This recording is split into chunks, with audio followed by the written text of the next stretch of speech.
চাই না। আর যারা হত্যা করো শুধু করে চাঁদাবাজ সন্ত্রাসক তার ফিরে চাঁদা ব্যবস্থা ইনশাআল্লাহ।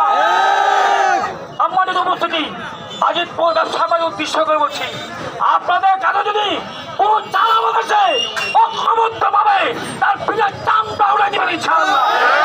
আমরা জনগণ আপনাদের পাশে আসি, তারপর ইনশাআল্লাহ।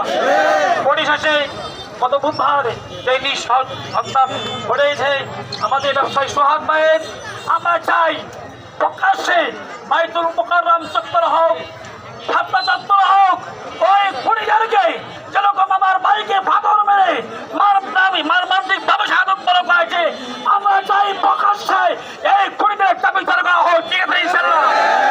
আল্লাহ আমাদের সবাইকে আজকের এই সমাবেশ বিক্ষোভ মিছিলকে সফল করার জন্য সবাইকে আন্তরিকভাবে ইসলামী আন্দোলন, এনসিপি, জামাত ইসলাম, খেলাফত মসজিদ সকলের পক্ষ থেকে আপনাদেরকে আন্তরিক শুভেচ্ছা অভিনন্দন জানাচ্ছি। পরিশেষে ইনশাআল্লাহ